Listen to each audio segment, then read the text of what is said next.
but I mean, Tom DeMarco is a pretty well-known name. And even he is getting in on this. How about the rest of the pattern ideals and how they show up in our pattern community today? Well, do patterns really show deep experience? And do we spend a lot of time reflecting to write? I don't know exactly how long Alexander worked with patterns and worked with his group at the Center for Environmental Structure before he wrote and published a pattern language, but I think it's on the order of 10 years at least. A lot of his pattern stuff starts showing up in about 1970.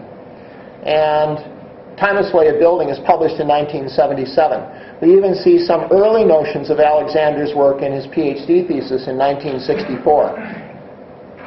And so many, many years in writing these patterns. When we wrote the book Organizational Patterns, which Kenji-san talked about earlier, that book took 10 years to write. So a pattern is an investment of caring and of deep introspection and of hard work and of going out and getting the experience. And what we see in the software pattern community is a lot of these patterns are the good ideas someone had in the shower last night. How about deep deliberation? Does the growth and the notion of patterns come out of deep reflection, of something like Hansei, of getting together and supporting each other at a very deep personal level, where we're having great ideas that come out in community? This reflection with feeling. Alexander is very big on patterns being empirical. That is, they are measurably good. They have to be a social mandate. There has to be a social agreement and some kind of proof that they have value, that they have this quality. Do we have any evidence that software patterns have made things better? Do we have any evidence that any software pattern has made things better? Or are they just, ideas that we should try and then we'll see if they fit? And, well, if it works for you, that is fine. If it doesn't work for you, then, well, that is your fault. How about mature, proven practices in Agile? Agile, remember, are the people who came from the pattern community. Do we know any mature, proven practices in Agile? Or is it, well, let's take the great ideas of software engineering and do exactly the opposite of what it says, and then turn the knob all the way up to 10. That's a direct quote from Kent Beck. Let's take the proven ideas and do just the opposite. And the result is something called extreme programming. So this pattern and Agile community have kind of lost this vision that when we founded the Hillside Group and brought Alexander's ideas of patterns in, there were some very, very deep values there that have to do with experience and humanity and feeling, in supporting this notion of Mumyu no Shitsu. And I think the community has kind of lost it. As for mature and proven practices in Agile, I'll get back to these a little bit later. There's a lot of research on this. Now, the good news is even though these ideas seem not to be very active in the pattern community in software, they have found other homes in software. And we can argue about why. I mean, why did these ideas not go forward in the pattern community, and why are they going forward, say, in Scrum or in architecture or somewhere else? And I have some theories about that, but I won't go into those too much right here. But there are some interesting and fun things we can look at. If you go into Google and you Google Scrum plus Agile, you get about 2 million hits. If you say Scrum plus Lean, you only get about 500,000 hits. So Agile sells, right? I mean, Agile has been the big thing in the United States and in Europe that captures the imagination of the software community. And so Scrum is being kind of marketed as an Agile thing. And not so much by Jeff and Ken, but by the people who are practicing Scrum. And there are some Agile elements to Scrum.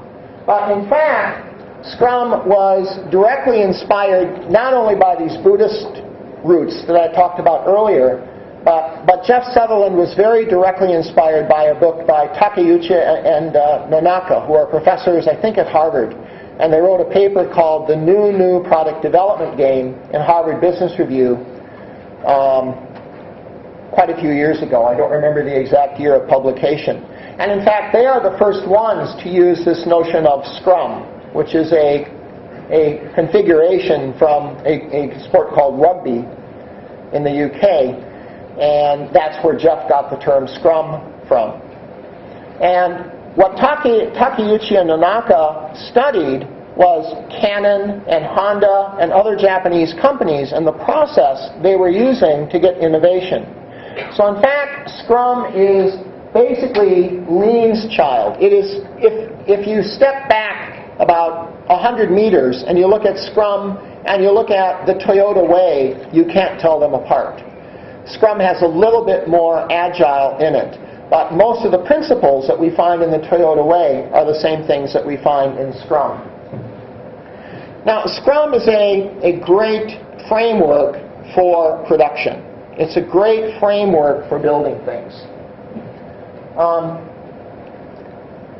But what I want to do here briefly is to look at these terms lean and agile and their value systems. We've looked at the Toyota Way and we've looked at patterns. This Toyota Way value system has come into Scrum, and so have some of the Agile values. Well, how do you mix the values of Agile with the values of Lean? Lean, or the Toyota Way, is for complicated products. What does complicated mean? Is this building complicated? Is building this building complicated? Is building a chair complicated? No, probably not. Maybe building the building is complicated. Is building an automobile complicated? Yes. Building an automobile is complicated. An automobile has thousands of parts. It probably has thousands of moving parts. It's complicated. But can a car mechanic take a car apart and put it back together again? Probably. Can a doctor take you apart and put you back together again? No. There's a difference between taking a car apart and taking you apart. And the difference is a car is complicated and you are complex. How many of you do cooking? How many of you do baking? You bake a cake. Can you take a cake apart and put it back together again? No. So a cake is also complex. Is software complicated? I think software is complex.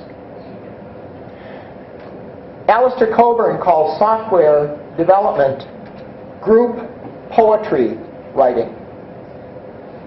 It's like getting a group of people together and having them write a poem. It's a very complex process with a lot of human interaction.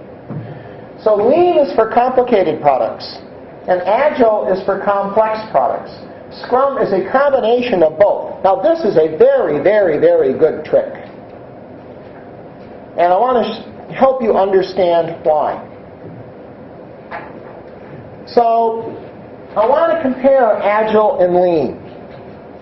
And both of these we find in Scrum, but they're two different value systems and have two different focuses. So Agile is dealing with complex systems. These are sometimes called autopoietic systems. Does that translate? It means self-organizing systems.